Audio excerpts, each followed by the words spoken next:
At just 15, Loretta abandoned her newborn daughter without a second glance. Years later, a fragile reunion between mother and child would set off a chain of events that no one could have predicted: a tale of family betrayal, a hidden fortune, and a murder that shocked a quiet town. When an unexpected windfall brought riches to the family farm, dark intentions festered behind closed doors. And as dementia blurred the lines between memory and manipulation, trust gave way to treachery. But who truly masterminded the crime that ended Ernest's life? Was it the ailing matriarch, the loyal housekeeper, or someone even closer? Let's unravel the twisted truth behind a murder fueled by greed secrets and a thirst for control. Loretta had no interest in her child. Loretta was just 15 years old when her daughter was born. Right after the birth, Loretta abandoned her daughter, and the father's identity was unknown. Consequently, Katey's grandmother took her in and cared for her. They formed a strong bond, and Katey always thought of her grandmother as her mother. When Katey turned 15, her biological mother, Loretta, re-entered her life. At that time, Loretta was 31 years old and had been living with a man named Ernest Latre for almost 10 years, even taking his last name. Although they were never officially married, they referred to each other as spouses. Shortly after reuniting with her mother, Katey decided to move in with her and Ernest. However, the family reunion did not go as smoothly as hoped. Their life changed significantly after she moved in. As a teenager, she began to rebel, and her mother and Ernest had trouble communicating with her. She often ran away from home, attended parties, and only called her parents by their first names. The family never developed a close relationship. The situation changed when Katey started college. She changed from a rebellious person to a more docile one. Being very intelligent, she was accepted into several prestigious institutions. She graduated with a degree in chemistry and earned a doctorate in applied mathematics from Johns Hopkins University. While still a student, she met a young man named Anthony Pasati, who would later become her husband. Anthony recounted that she was the first person to approach him to ask for gum, which led to their acquaintance. Their friendship soon blossomed into a romantic relationship. A year later, Katey and Anthony got married, and 2 years after that, they had a daughter. At that time, she was 27 years old. The family eventually moved to San Antonio, Texas. There, Anthony worked as a physician assistant and had good career prospects in the medical field. Katey taught chemistry and mathematics at several schools, earning a good salary. She had a stable career, but she decided to leave her job to become a mother again. Family was always important to her, so she decided to adopt a little girl. During this time, Katey tried to reconnect with her mother, Loretta. Even though they had rarely communicated with each other before, they were now both trying to get closer. Loretta began visiting Katey and her grandchildren frequently. By then, Loretta was already retired. Loretta and Ernest lived on a 25-acre estate in a small town called Keithville. They built a log house and a large barn for agricultural equipment. Ernest managed a small farm, which was an excellent way to earn extra money during retirement. In 2008, a major change occurred. A local mining company exploited a large gas field on their farm to obtain the extraction permit. Ernest was paid $400,000, which overnight made him quite wealthy. He invested the money in his own business. Since he already had everything he wanted, he continued managing his small company as usual. Everything seemed normal, but a new problem arose. One day, Loretta called Katey and asked her a strange question. She couldn't remember how much sugar she needed for a cake. From that moment on, her calls became increasingly strange. It seemed that with age, she had begun to have memory problems. The same happened to Ernest. One day, he and Loretta were on their way to Katey's house for Thanksgiving, but halfway there, he suddenly stopped, disoriented and lost. Then he turned the car around and went back home. After these incidents, Katey sent Loretta and Ernest to the hospital for examination. The doctors diagnosed them with the onset of dementia and Alzheimer's disease. Katey kept in regular contact with Loretta, calling her almost every day, as she was very worried during this time. To help with the housework, they hired Tina van Moerkeke, who moved to the farm with her husband Chris and their child living in a trailer. Tina became Loretta's personal assistant and driver, as Loretta had completely lost her ability to drive. Meanwhile, Chris helped with the housework for the Latre family and worked on the farm where Loretta and Ernest lived. Ernest and Loretta's health rapidly deteriorated. Their memory issues became more severe, so they needed more help with the housework. They were frequently busy dealing with various matters. Ernest became irritable, visibly losing his memory. His awareness became muddled, and he became more aggressive. He blamed the neighbor for all his troubles. Katey had talked about this many times. In April 2010, Ernest went to his neighbor's house and accused them of trespassing on his property, leading to a scandal that quickly got out of hand. Katey, who was visiting Loretta at the time, called the police and reported that Ernest had threatened to kill his neighbor. Sheriff's deputies detained Ernest and took him to the nearest medical center, where he underwent a psychiatric evaluation and received treatment for a while. His condition was poor. Upon arrival at the medical center, he was confused and did not know why he had been brought there. While Ernest was in the hospital, Katey decided to help her mother Loretta address the situation. She went to the medical center and presented a power of attorney over Ernest's property, which he had supposedly signed earlier. Katey insisted that Ernest remain in a nursing home for Alzheimer's treatment, as his behavior was unpredictable and aggressive. She felt he could be a danger to himself and others. However, Ernest denied having threatened his neighbor or having had any conflict. According to him, he did not understand why he was in a medical facility and demanded to be sent home. The situation was unclear. Had Ernest really signed the power of attorney and simply forgotten, or was there another motive? Nevertheless, Katey kept him in the hospital for observation for a week to determine what was wrong with him. Throughout this period, even without treatment, he remained completely clear-minded. Ultimately, Ernest was discharged because there was no reason to keep him there any longer. Shortly before noon on July 25, 2010, Loretta called 911. She reported that her husband, Ernest, had passed away. At first, it seemed like a typical report of a natural death. However, there was a hint of unease in her voice. The emergency dispatcher asked Loretta to try giving Ernest artificial respiration, but she replied that it would no longer help and asked the rescuers to come with the police as soon as possible.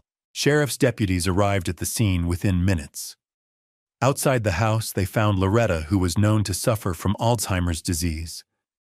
She seemed more confused than upset and clearly didn't know what to do. The officers entered the house and discovered Ernest's body lying in a pool of blood. Doctors confirmed his death caused by 5 gunshot wounds. According to Loretta, when she returned home from church, she found her husband lying in a pool of blood. She said she did not know what had happened. Her statement was confirmed by other parishioners who verified that she had indeed been at church. Reinforcements were called to the scene. When forensic experts arrived, they began examining the crime scene and collecting evidence. They noticed that some valuables were missing from the house, including Ernest's car. Near the area where the car had been stolen, they found unusual boot prints with a unique design. Tina, the housekeeper, and her husband Chris lived on Ernest's farm. They claimed they were not at the house during the murder and provided a store receipt as proof of their whereabouts, which confirmed their alibi. Meanwhile, detectives contacted Loretta's closest relatives. They soon learned she had a daughter, Katey, who lived in San Antonio, Texas. Upon hearing the tragic news, Katey traveled to support her mother. Investigators are currently struggling to clarify the incident, what exactly happened on the farm that day. At the scene, police confirmed that Ernest had died violently. It was clear he had not taken his own life as there was no weapon nearby. Someone had killed him and the gun had been hidden by the perpetrator. Finding the gun became a priority for the investigation as it could provide crucial clues. Ernest was shot at point-blank range, including a fatal shot to the head, leaving no chance of survival. He was found lying in a pool of his own blood, and the gun cabinet near the room had been opened with the ammunition missing. Additionally, Ernest's pickup truck and several valuable items were missing. The truck was relatively easy to locate because it had distinctive features, including a homemade fuel tank. Ernest had installed the large capacity tank to refuel his agricultural equipment for up to 2 days. Thanks to these unique features, the truck was quickly found. Eric Crane was well known to the police because of his history with illegal substances. He had an extensive criminal record mainly due to his drug addiction and drunk driving. Throughout his life, Eric was in and out of prison for short periods.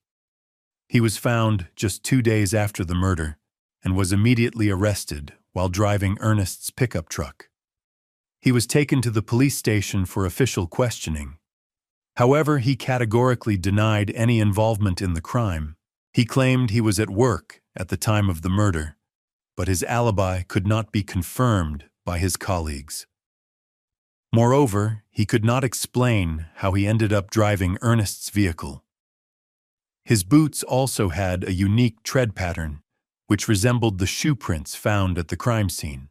However, at first, police were unable to get him to confess. Eric remained in custody during the investigation because it seemed he was pretending and withholding the truth. On the day he was arrested, a local TV crew went to the auto repair shop where he worked. They interviewed his manager and colleagues who revealed that he had been absent from work at the time of the murder. Surprisingly, while they were there, the shop manager received a call from Eric, who was phoning from jail. Eric informed his employer that he was in trouble and couldn't come to work. He also asked his boss to lie to the police and say he had been working that day. The boss then asked Eric if he had really killed Ernest, shockingly. Eric admitted to pulling the trigger and shooting Ernest, but claimed he was persuaded to do so by Tina, an employee who was also Loretta's driver. It turned out that Tina and Eric were lovers, and she had allegedly asked him to help with the crime.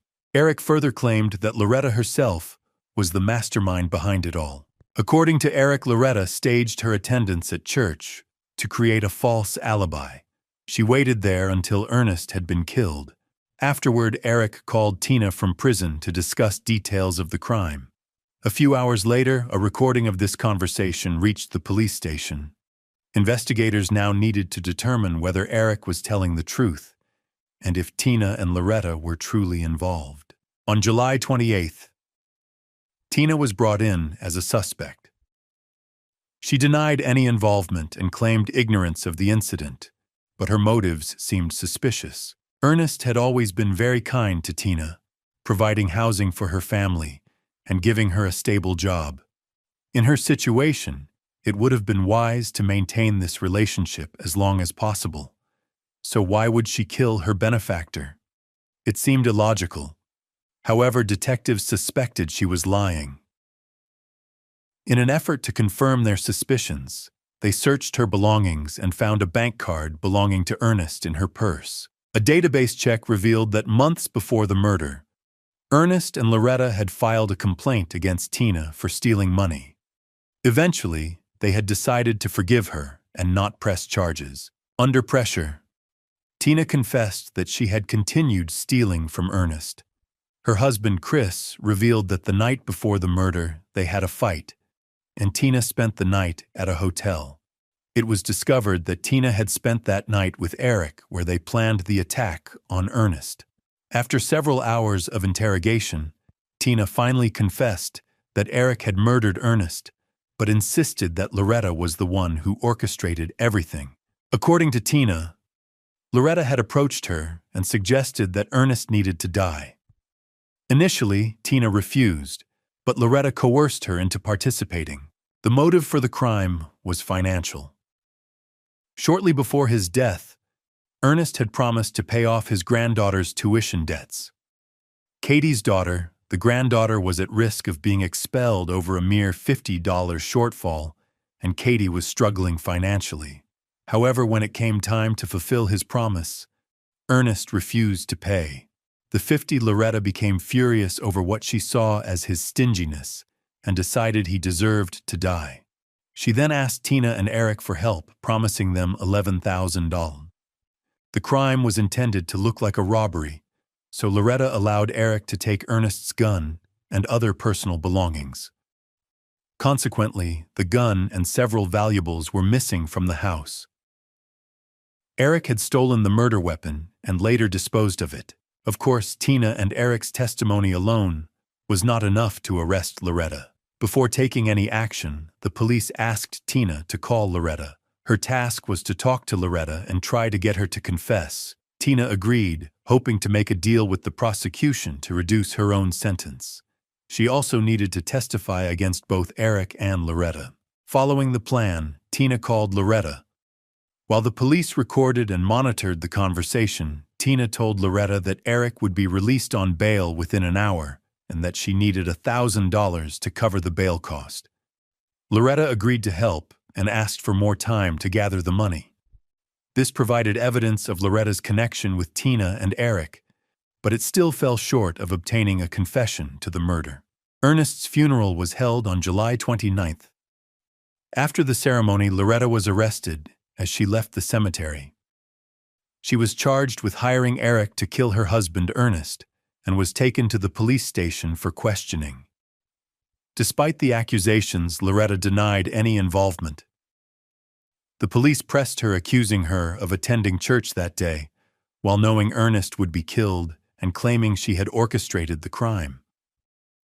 However, she stood firm, insisting she always attended church on Sundays. She also acted confused, repeatedly asking what she was guilty of. Beyond the recorded phone call, there was no solid evidence linking her directly to the murder. Loretta continually claimed that she had been at church during the time of the crime. She mentioned her Alzheimer's disease and called the idea of her orchestrating her husband's murder absurd. She suggested that Tina, who had previously stolen money from them, could be behind Ernest's death. However, she denied any personal involvement. Her daughter Katey supported her claims and frequently defended her to journalists. Even some members of Ernest's family initially believed Loretta was not involved, pointing to her harmonious relationship with Ernest over the years. However, Ernest's relatives later informed the police that they suspected Katey and insisted she should be more thoroughly investigated. It seemed money was the primary motive. Ernest's farm was valued at around $1.5 million. Upon his death, the farm would pass to Loretta, and after her death, it would go to Katey. This situation made Katey a person of significant interest, as she stood to gain the most. Ernest's relatives were outraged and decided to take the case to court. Katey, however, presented a copy of Ernest's will, which allocated the property to herself and her daughters, completely excluding the rest of Ernest's family. Suspiciously, the will was dated just 3 weeks before Ernest's death. His relatives believed the document was either forged or that Ernest was coerced into signing it when he was no longer fully aware of his actions. As a result, they contested the will in August 2010. By that time, the investigation into Ernest's murder was nearly complete. There were 3 main suspects Loretta believed to be the mastermind: Tina seen as an accomplice, and Eric considered the executor of the plan. However, detectives also began to suspect a 4th person, Katey, who had the strongest motive and stood to gain the most from the tragedy. Ernest's family was convinced that he would never have willingly left his entire estate to Loretta's stepdaughter, Katey. Ernest was known for being extremely frugal, even stingy, and he had never been particularly close to Katey. It was unthinkable to them that he would cut off his biological family from the inheritance.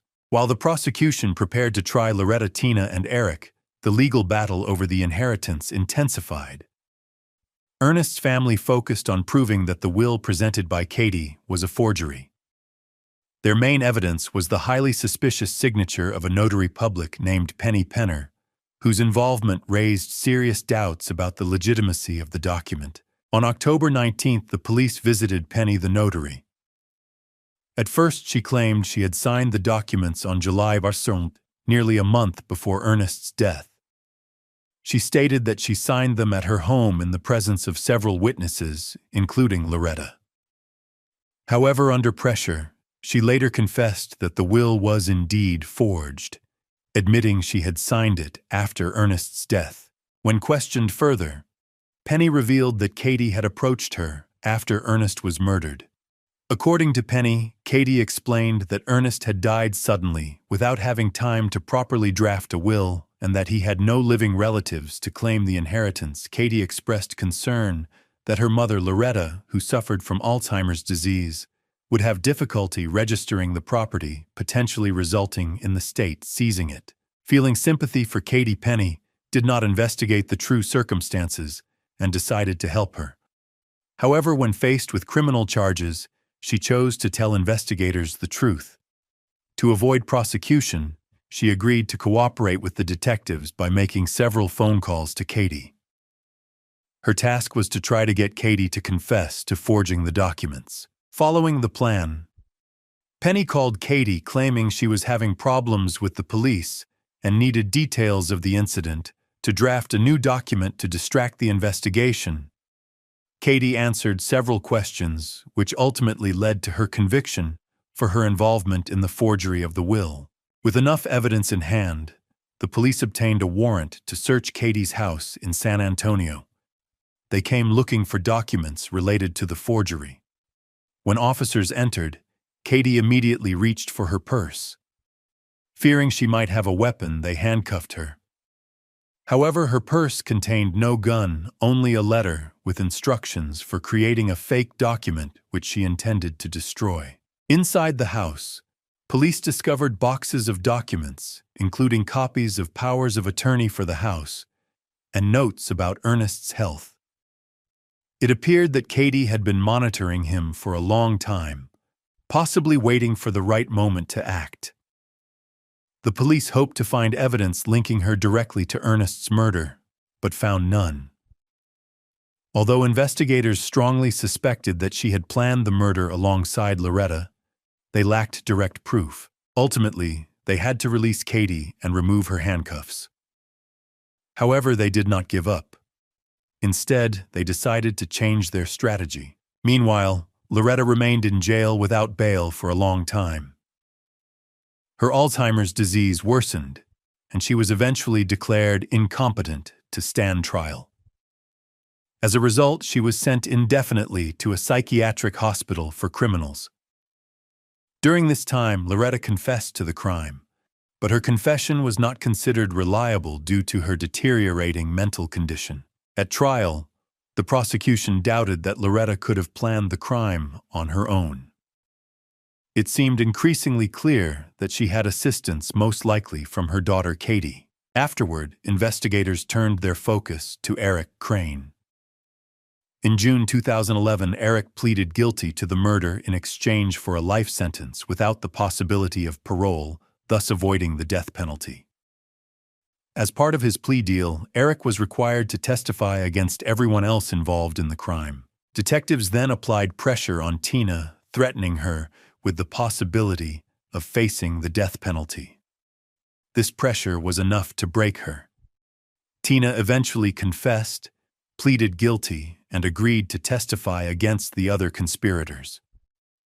Her detailed interrogation was recorded on video exposing the criminal activities behind the case. Tina revealed that Loretta had planned the crime and convinced her to help kill Ernest. Katey was also aware of the plan and conspired with Loretta.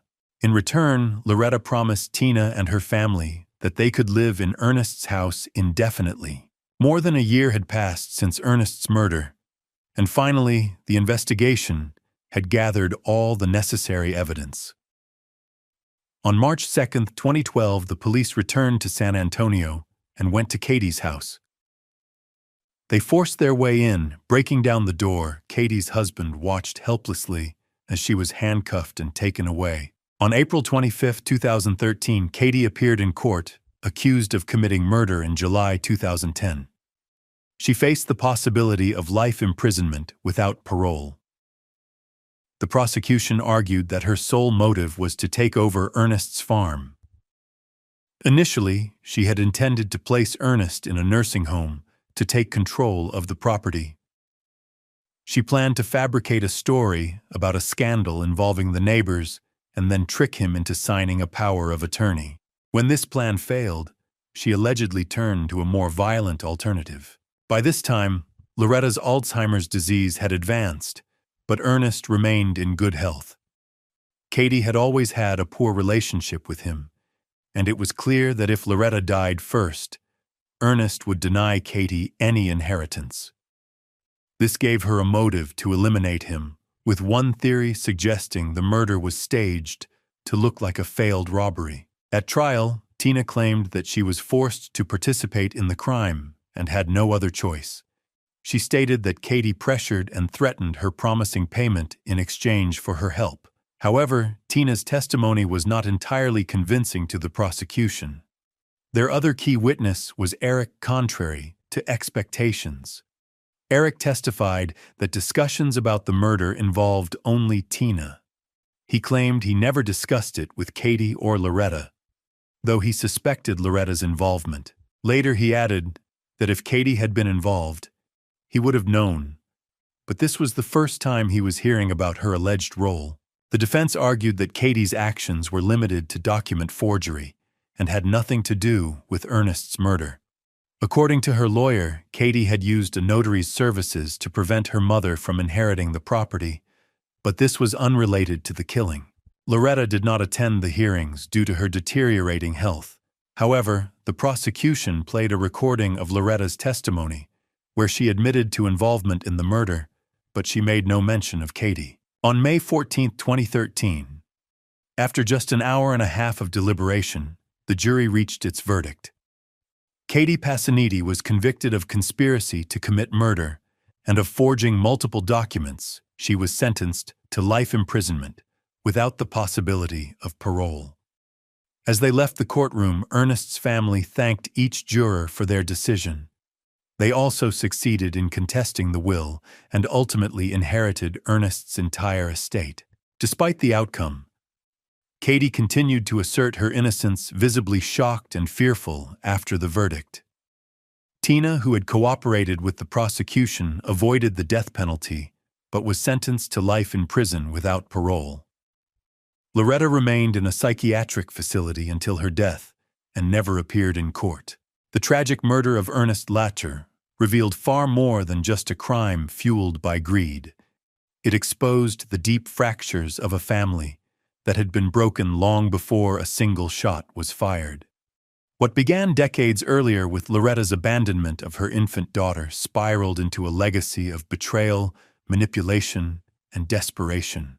As dementia clouded memories and blurred the lines between love and resentment, the thirst for control eclipsed loyalty and blood ties. In the end, those Ernest trusted most, the woman he called his partner, the young woman he accepted into his home, became the architects of his downfall. Loretta's failing mind and Katey's ruthless ambition wove together a tapestry of deceit so intricate that for a time even the law struggled to untangle it. Ernest's death was not the result of a random act of violence, but the final devastating consequence of years of suppressed anger, hidden resentment, and quietly simmering greed. Though justice was ultimately served and the guilty were imprisoned, there was no true victory to be found.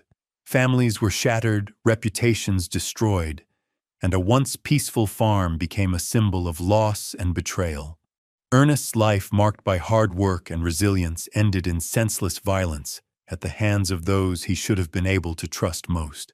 This case stands as a chilling reminder that the greatest threats often come not from strangers in the dark, but from the people we welcome into our hearts and homes.